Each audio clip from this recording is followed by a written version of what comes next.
ఒంగోలులోని ఎన్టీఆర్ కళాక్షేత్రంలో ప్రముఖ పద్య కవి గిడుగు పురస్కార గ్రహీత డివిఎం సత్యనారాయణ రచించిన శ్రీకృష్ణ లీలారించోలి గ్రంథ ఆవిష్కరణ ఆవినగడ్డ శాసనసభ్యులు పూర్వ ఉప సభాపతి డాక్టర్ మండలి బుద్ధ ప్రసాద్ చేతుల మీదుగా ఘనంగా జరిగింది. కళామిత్ర మండలి వివిఐటి సంస్థలు సంయుక్తంగా ఏర్పాటు చేసిన సభకు మండలి బుద్ధ ప్రసాద్ ముఖ్య అతిథిగా విచ్చేశారు.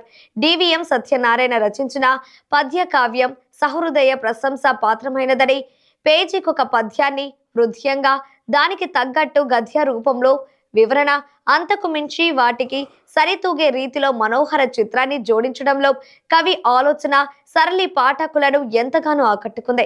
ఈ కావ్యం కవికి ఎనలేని కీర్తిని గుర్తింపును సంపాదించి పెడుతుందని ప్రశంసించారు. ఈ సభకు కళామిత్ర మండలి జాతీయ అధ్యక్షులు డాక్టర్ నూనె అంకమరావు అధ్యక్షత వహించారు.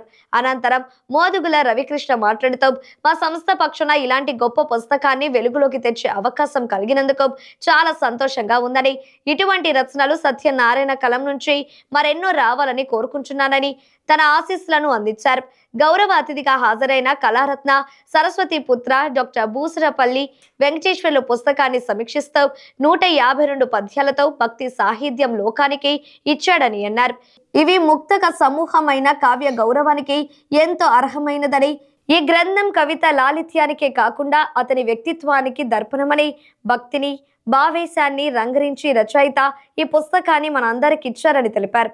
ఆత్మీయ అతిథులుగా పాల్గొన్న సాహితీ పోషకులు వీరవల్లి సుబ్బారావు, నాగభైరవ సాహిత్య పీఠం అధ్యక్షులు డాక్టర్ నాగభైరవ ఆదినారాయణ, నర్సం రాష్ట్ర గౌరవ అధ్యక్షురాలు తేళ్ల అరుణ, ఖజానా శాఖ ఉప సంచాలకులు అన్నపంతుల జగన్నాథరావు, కళామిత్ర మండలి ప్రధాన కార్యదర్శి సింహాద్రి జ్యోతిర్మయి, శ్రీకృష్ణ దేవరాయ సాహిత్య సాంస్కృతిక సేవా సమితి అధ్యక్షులు కుర్ర ప్రసాద్ బాబు, దేనువకొండ వెంకట సుబ్బారావు, బాలకోటయ్య, మెడసల మల్లికార్జునరావు, డాక్టర్ సంతవేలూరి కోటేశ్వరరావు, బీరం అరుణ, మహతి, తన్నీరు బాలాజీ, ఓరిగంటి ప్రసాద్ తదితరులు పాల్గొన్నారు.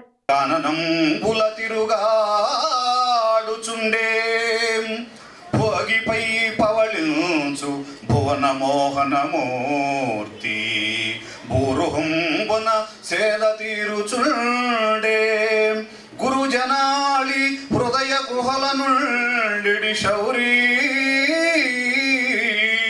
పర్వత గుహలందు పరగుచుండే యజ్ఞ హవిష్యులనందుకునుడు హరి కందమూలములతో గడుపుచుండే అఖిల జగతికి ఆరాధ్యుడైన వాడు. శ్రీ వాసిరెడ్డి విద్యాసాగర్ గారు, చైర్మన్ బిఐవిఏ వివిఐటి. చాలా విద్యా సంస్థలు ఉంటాయి, కానీ సాహిత్యానికి పట్టం కట్టే గొప్ప వ్యక్తి మాత్రం విద్యాసాగర్ అంటంలో ఎటువంటి సేఫ్టీ కాదు.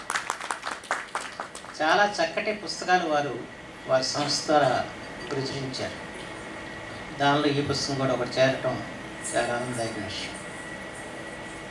అందుకని మనం అందరం కూడా ప్రత్యేకించి విద్యాసాగర్ గారిని మనం అభివృద్ధి తీరాల్సిన అవసరం కూడా ఉంది. ఇటీవల ఆయన బాలోత్సవం జరిపారు.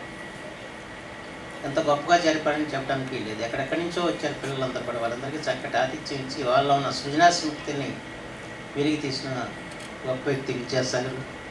దాన్ని కూడా ప్రారంభించే అవకాశం నాకు గౌరవం కలిగింది. ఏదేమైనా ఈరోజు ఈ శ్రీకృష్ణ లీలారించోలి యొక్క గొప్పతనం గురించి పెద్దలందరూ కూడా మాట్లాడతారు.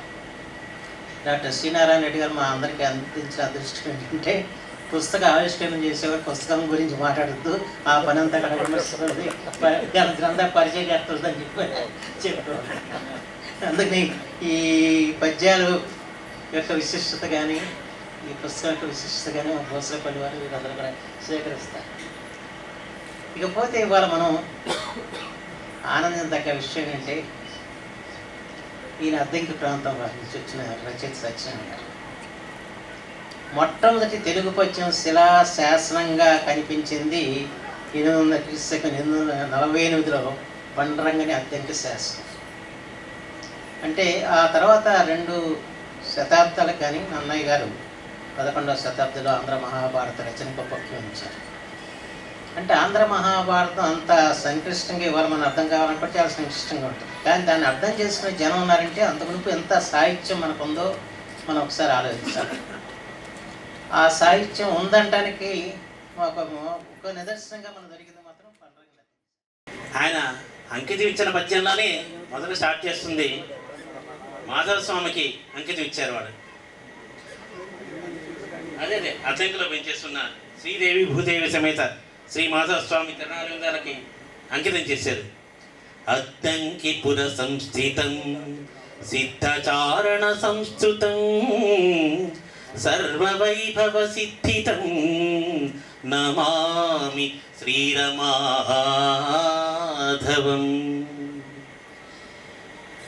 శ్రీరమాధవుండు చిత్తజుజనకుండు గరుడ వాహనుండు ఘనకునుండు పరమ పావనుండు పంకజ నేత్రుండు అభయదాయియగుచు శుభముల సగు